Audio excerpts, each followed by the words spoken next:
Going live. We're live. Sweet. Hey, everybody. How's it going? This is Max from Center Music House. I'm joined by Rahards, your guitar teacher. Whoops. Yep. Excuse Hi me. I there. unplugged my headphones. And this is the second Q&A that we're hosting. So we're doing a 6-week guitar class for beginners online. This is through the Framingham Public Library. This is a partnership. They approached us and asked us to teach a guitar class online. We said, why the heck not? Let's try something new. And so definitely, if you haven't registered for this class, email Helen. We'll have an email address in the description of this video, so you can send her a message. So far, there are over 30 people who have registered for this class, which is really cool. So, if you're at home and, can't go outside as much, and you're learning how to play guitar, just know that you're not alone. There are over 30 other people who are joining you. And at the end of the 6 week, we're going to have like a jam session. Basically, a bunch of people are going to hang out on a Zoom call. We're going to go over what you all learned and just meet each other and hang out and share our love of music and guitar. But after each lesson, we're doing these Q&As where you can submit questions, and we are here to answer them. Because there's, before we went live, we were just talking about how much there is to learn on guitar. And so you probably have a lot of questions. Please, if you have any questions, just drop them into the chat. And if you do that while we're still streaming live, we'll answer your question. But yeah, let's get into it. So, Nice. Rahards, what this past lesson 2 that we dropped this past Wednesday, it was a chock full of information, and It's a lot. yeah. So, what are some questions that you think people might have had, or some things that you think deserve a little more exploration from the last lesson? Absolutely. So, we covered a lot of stuff, and but at the same time, it's all very, very connected. So, one of the things that you, Max, already mentioned in the beginning of that lesson was that feel free to rewatch the lesson, feel free to rewind specific parts of the whole lesson, and just whatever you need to like get it together and stuff like that, to understand what's being said and what's being asked. Another thing I would definitely say, well, I mean, we're doing the live Q&A now, but that's why we're doing these live Q&As, because we're covering so much material that allows us, well, with this live Q&A, that allows us to address certain questions which may arise. Right. I think a few topics which usually some of my students ask me would be, for example, I talk a lot about, when we talk about strumming, you hear me counting. And I actually mentioned that you should count 2. I don't go too much into it, but if you pay attention, you'll notice that I'm counting a lot with what I'm doing and how I'm playing. So for example, if I'm just playing a simple G chord over here, right? So 3, 4, 1, 2, or no matter what kind of strumming, next lesson we're doing different strumming patterns, 3, 4, 1, 2, 3. It's a good idea to always count, especially when you're starting to learn things like strumming.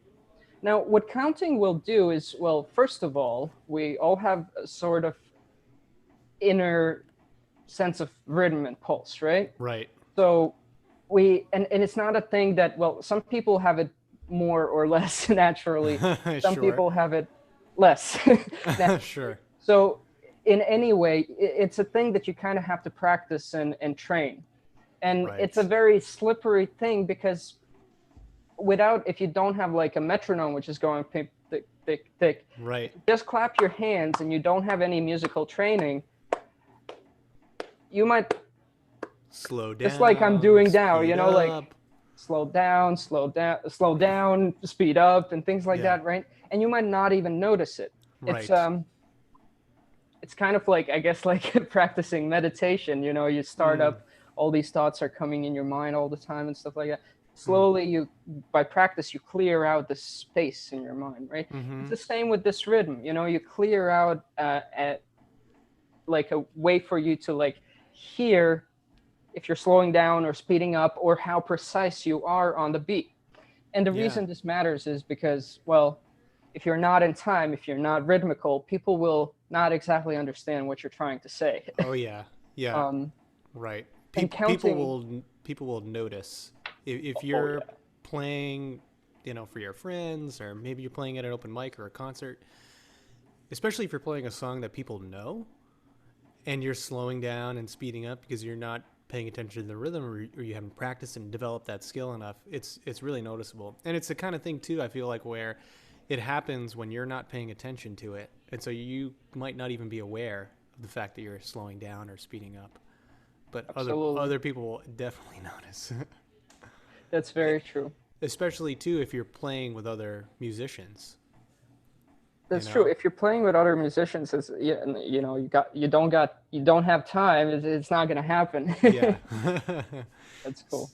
Do you recommend that people practice with a metronome? How do you, or what would you recommend for someone who wants to practice playing in time? So what I would say is, I mean, metronome is always recommended, and that's great. But if you're just starting out, if it's your first couple of lessons, first couple of chords and strumming patterns and things like that, don't worry about the metronome too much. The metronome might cause more problems at this point than you Ah, might want to, because you will very quickly realize how out of time probably you are, and it's going to be hard to sync up if you don't have this preparation before starting to practice with metronome, which is being your own metronome, kind of hmm, just counting, mm-hmm, returning to that counting thing. So, right. it's always a good idea to just count the beats. We talked about beats in the previous lesson. Mm, 1, 2, 3, 4.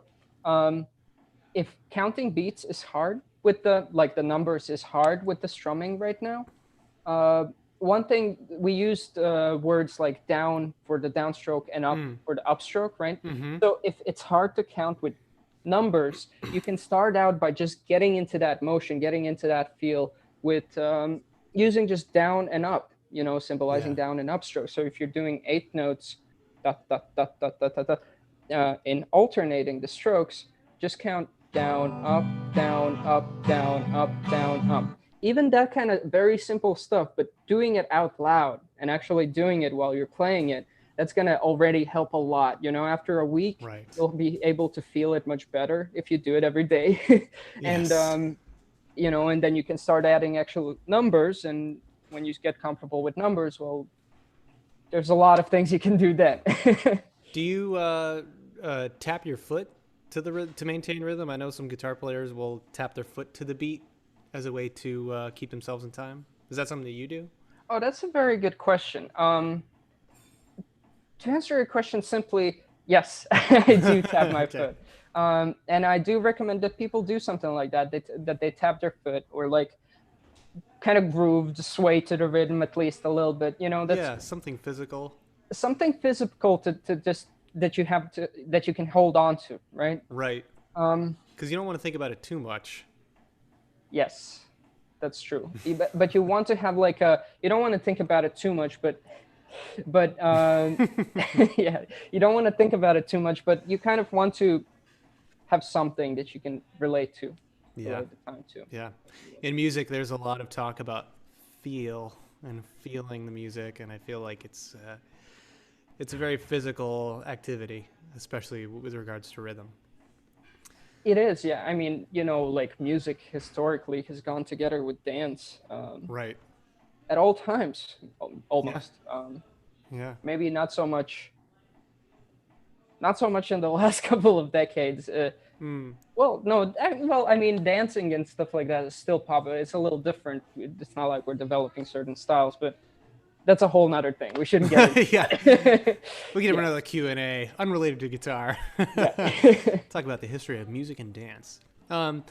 So I had one question that came in from somebody who's doing the class. Okay. They said, so this is what they said. We thought when you strum, you go up and down. This seems to indicate, and I think they're referring to the lesson plan. This seems to indicate you either go down or up.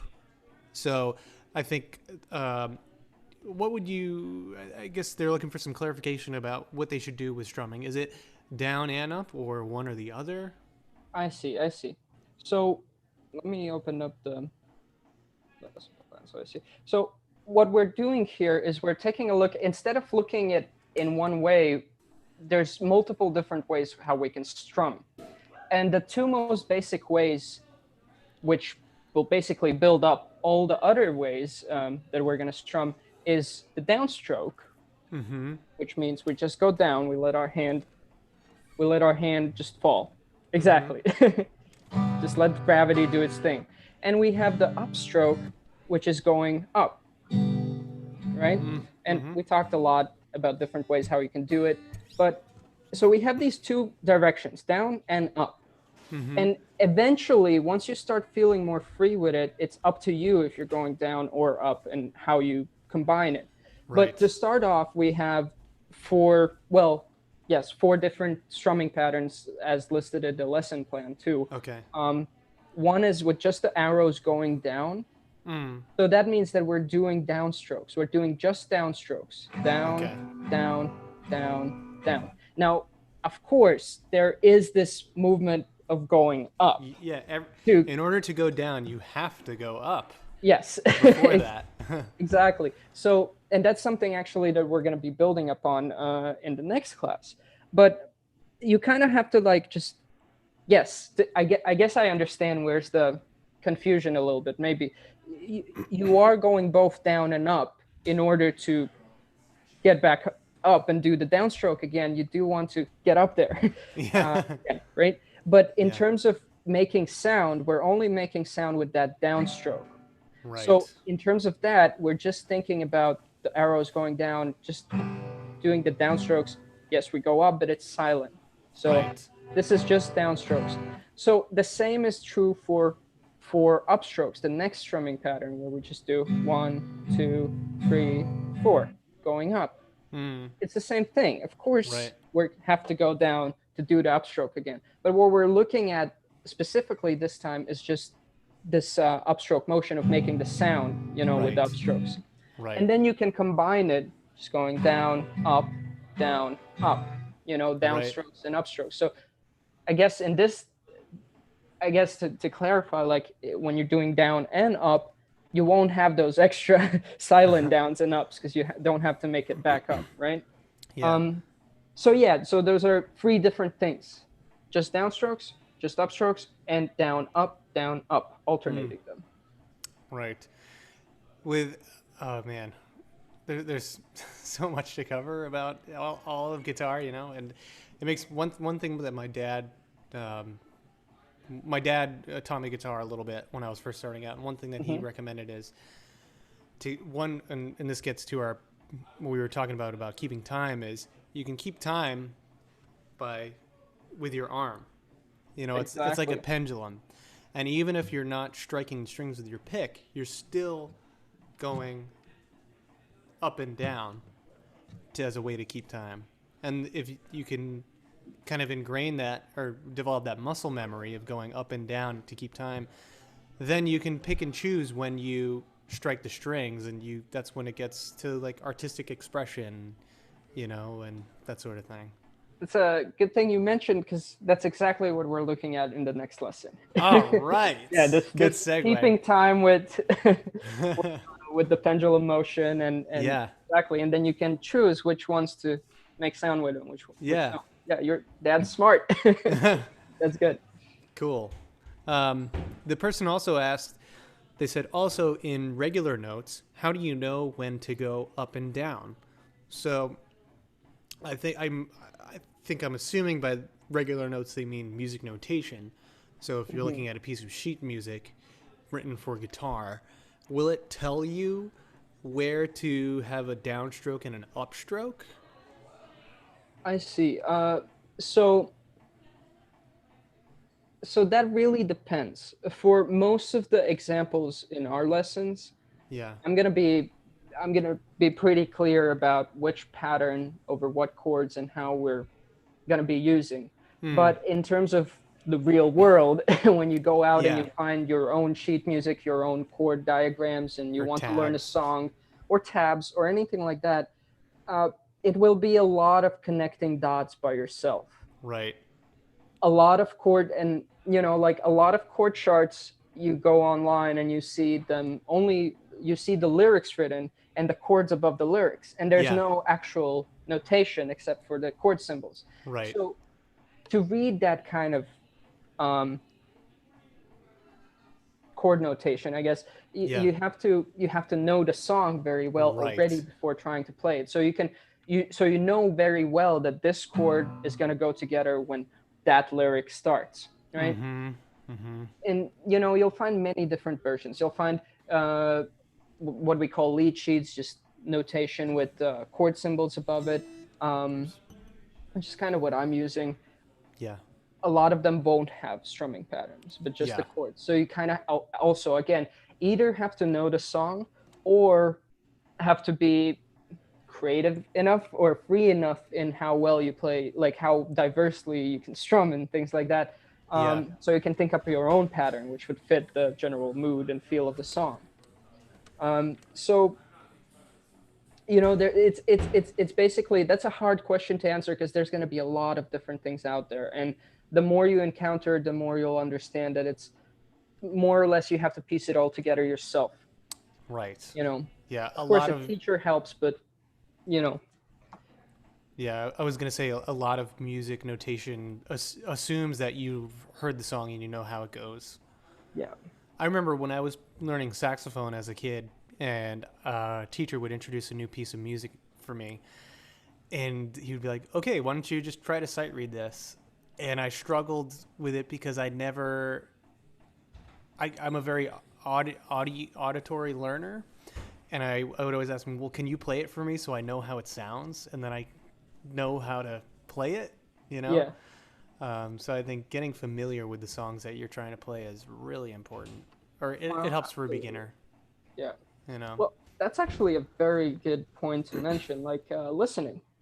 You all Yeah. should be doing a lot of listening. That's, Yeah. in terms of learning music, I think, um, especially in the beginning, like conscious listening is even more important than maybe touching your instrument in some Mm. ways. I Yeah. mean, it depends, but yeah. It helps. It's It it's one absolutely part of does. the whole picture. Yeah.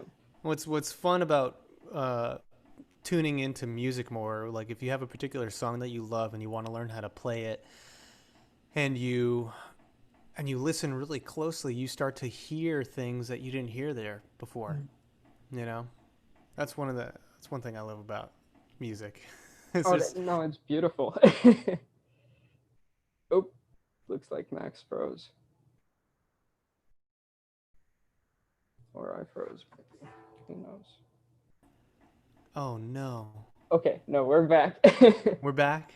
Okay, I I think my internet connection is unstable. I see. Oh, that's cool. All right, we're good. Cool. We're good. Yeah, you mentioned a very good thing about the listening, and just in general, just hearing more things in music.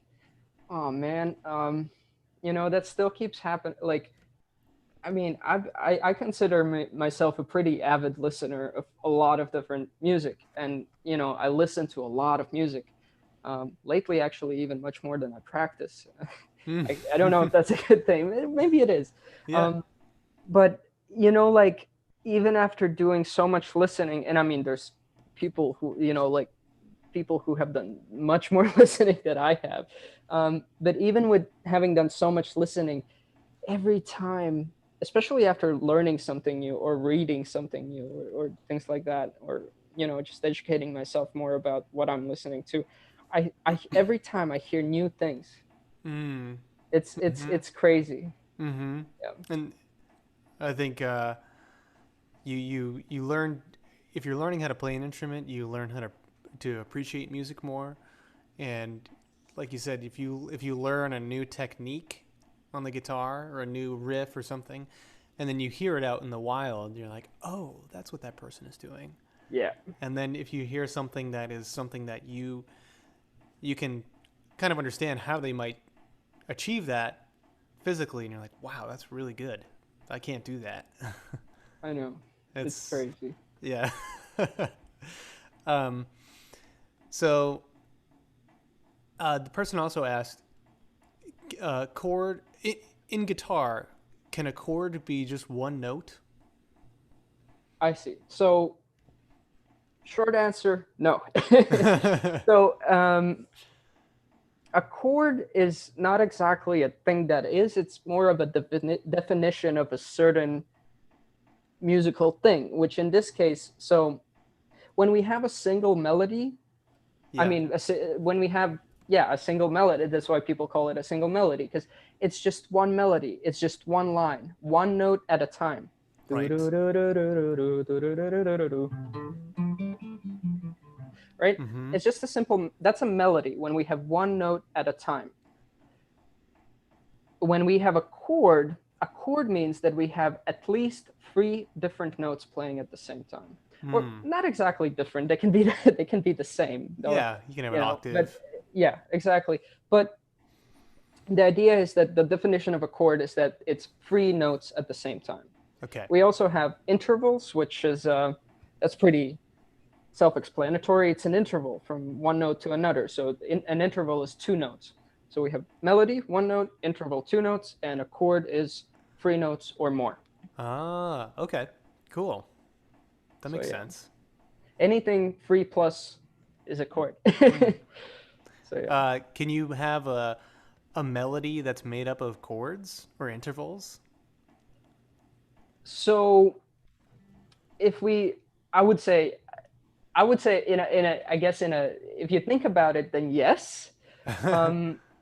To be more precise in terms of actual musical like terminology, Yeah. no, that wouldn't be Okay. possible. In that case, it could sound like it. That's so, but in that case, it would be chords played together with the melody on top.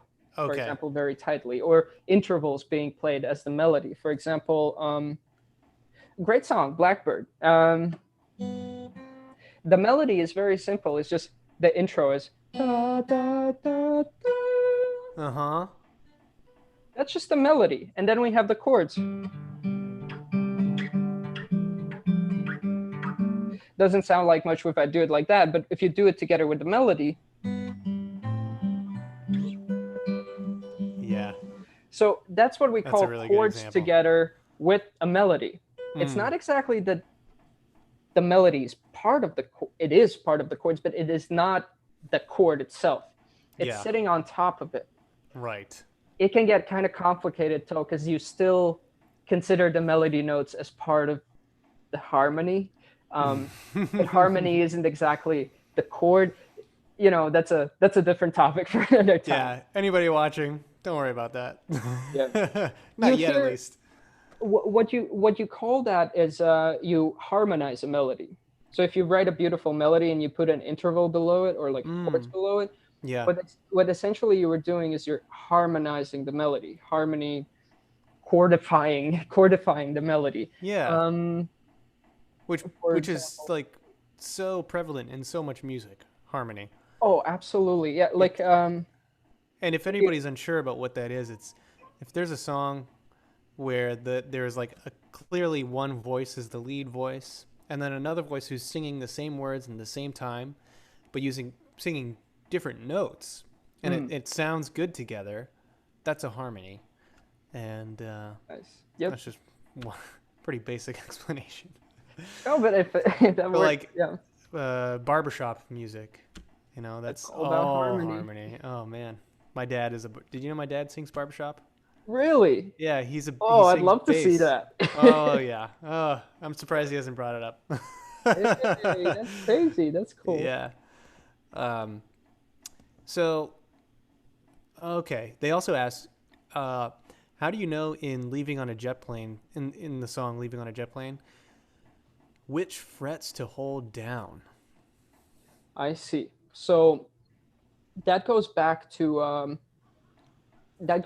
getting together those chords, So we talked in the lesson, we talk about the chords and then the strumming and then playing the song as 3 separate things, in a sense, because we have to go through that process of covering each of these areas separately first before we can put them together.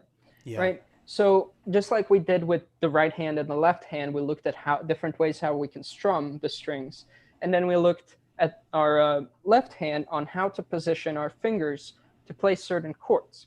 And so far, we've only looked at 3 chords. We've looked at G, C, and D chords. And you have in the lesson plan, you have the diagram. Also in the lesson, I guide you through on which fret to put which finger. So 3rd fret on the 3rd finger, 3rd fret, 1st string, and stuff like that. So once you have that down, you do want to you don't want to put it away. That's not a separate thing. We want to combine it together with what we talked about, strumming. So if you figured out how to play your first C chord, for example, right? And then we talked about alternating 8 notes, strumming, right? So that's exactly what we want to do now. We want to go through the process of putting our C chord together, and then holding down that C chord, it's there, following the diagram or my instructions if you rewind the video, and then you add the strumming that we talked about while holding the chord down, right? So when we get to a song like Leaving on a Jet Plane, essentially what we want to do is, again, build up on the previous knowledge. We take our knowledge of chords, we take our knowledge of strumming, and then we put it together. Now, the new knowledge in the song, because we already covered the strumming and the chord positions, the only new added knowledge of the song is how long the song is and where do the chords change, and what chord comes after what chord. Song structure. So, song structure, exactly, form. So we have to take that apart slowly in our own way and then put it together with the chord positions and the strumming. So what I would suggest is going through the song very slowly, taking a look at first bar, we have the G symbol above the bar. Okay, so let's find the G chord, and we know that we're going to strum the G chord for 1 full bar. So we can do the whole strumming pattern. If it's just quarter notes, then just down, up, down, up. So we find a G chord, we get the info from the sheet, we find a G chord, we strum it. 1, 2, 3, 4. Then we go back to the chord sheet, to the song. We take a look at what's the next chord. What's the next chord in the next bar? Oh, it's D. So we talked about it this a little bit. You want to try it to make it like a nice transition as close as you can. But don't worry about it too much. Anyway, it happens as long as it happens at all. That's good.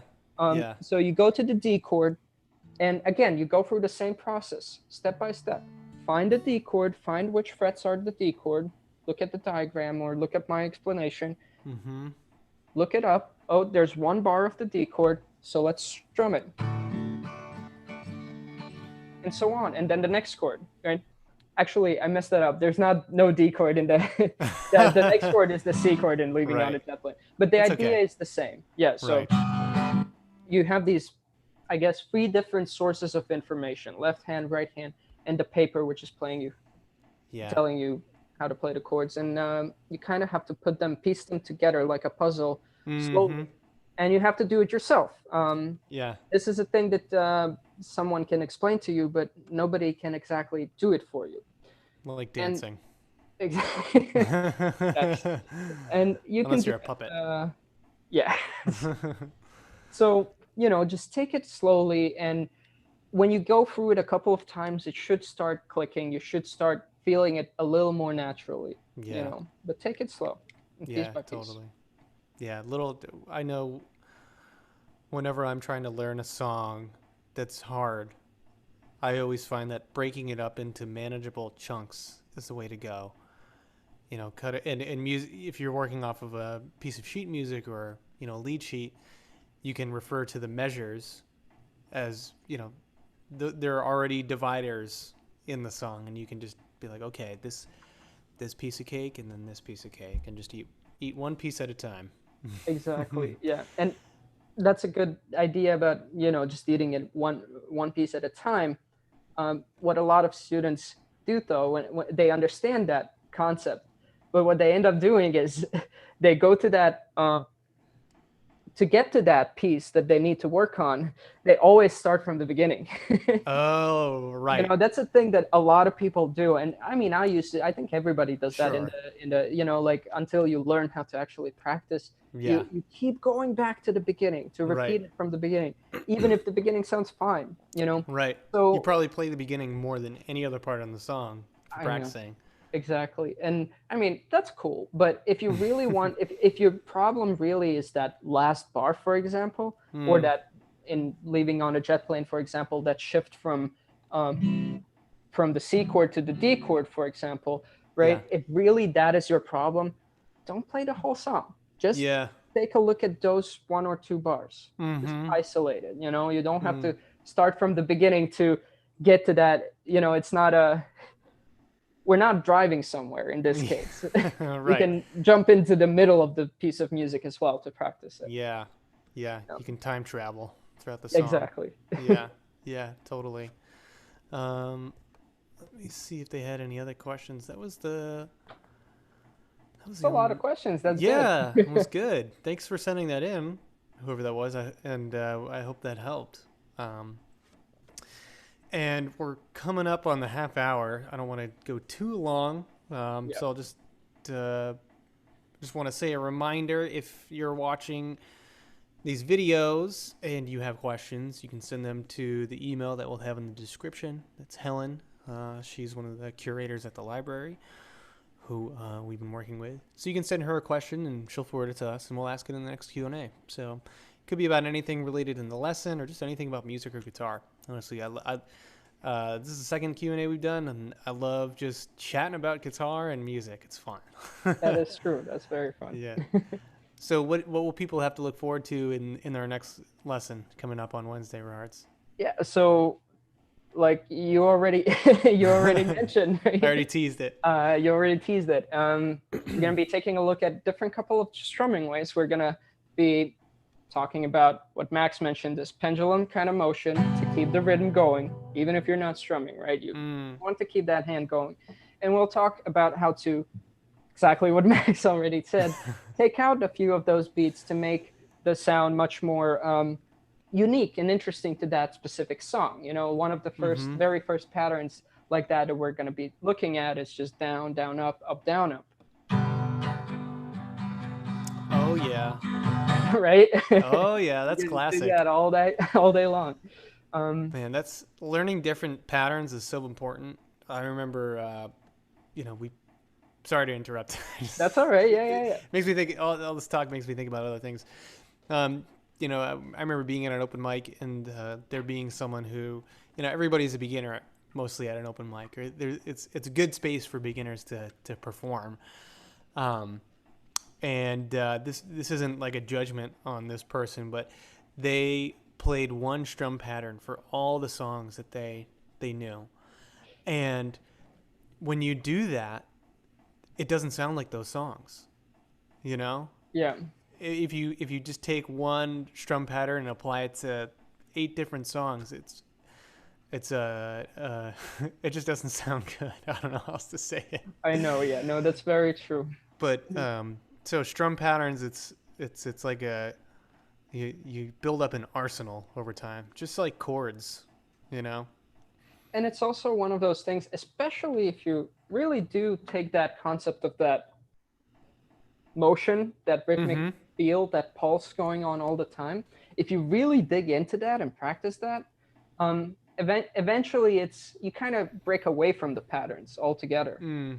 You kind of just start. I mean, all strumming patterns is just a kind of like we can hear the chords, but the strumming patterns are what make, especially in acoustic songs when people play just with an acoustic and they sing, the strumming pattern illustrates the groove, the Right. beat of the song. Yeah, What it's the usually rhythm. the drummers would be playing, what kind Mm. of drum rhythm. And now imagine if the drummer in, I mean, well, AC/DC is not a good example because the drummer does play the same beat in every song. But Yeah. almost any other band. Um, I'm not saying anything bad. I love AC/DC. Oh no, they're great. Uh, But yeah, the drummer just same if drum beat every song. that's no, but that's so true. It works. it works. That works for them, But if you're Yeah. not AC/DC, then usually the same drum beat for every song will, It drive the gets old. audience away. It It gets gets old, old. yeah. Yeah. So, you want to get looking at different patterns, and we're actually covering two new patterns. Oh, One of cool. them is this pretty simple down, down, up, up, down, up, and the other one is just if someone's very, very interested in going ahead and stuff like that. We're covering the "Knocking on Heaven's Door," which is a new song that we're doing that pattern from that song. Yeah. Yep. Cool. I remember the first time tried to play like a reggae influenced song where it's all upstrokes. Yeah. That definitely messed with me a little bit. No, upbeats are hard. Upbeats are hard, right? Oh, like a ska, like a fast thing. Yeah, I one of the bands that my friend Sal and I, who we played guitar together in high school, and we would play this open mic every week at this restaurant in Framingham called Fireflies, and we'd learn 2 new songs every week, and we learned a lot of Sublime, which has a lot of like reggae influence, a lot of upstrokes, ska heavy. Yeah. Oh, But that's really cool. yeah, it was fun. That's very fun to play live too. Oh yeah, a lot of energy. Exactly. Yeah, super fun. Cool. Well, thanks for the timer hearts. Thanks for answering these Absolutely. questions. Thank you. And thanks to anybody who tuned in or is going to tune in after the fact. Once again, don't forget to register for the class. It's a 6-week class. We've released 2 lessons. You can check those out on the Framingham Public Library YouTube channel. And we're going to be doing these for 6 weeks, 4 more weeks, and followed by these live Q&As with kind of a hangout session at the end. Also, we're offering discounts to anybody who's enrolled in the class. So discounts at Center Music House, Center Music in Framingham. That's where we're from, in case you didn't know. And this week, now through, well, basically today and tomorrow, people can get 15% off guitar stands and wall hangers. So just use the promo code READ2 to pick up a wall hanger or a guitar stand. But thanks for tuning in. We'll see you guys on Wednesday for the next lesson, and then the following Saturday for Q&A. And hope you guys have a good week. So thanks for Hards again for your time. Thank you, Max. And we'll see you all soon. Take care. Sounds good. Bye, y'all. Bye-bye. All right. Stream is ended.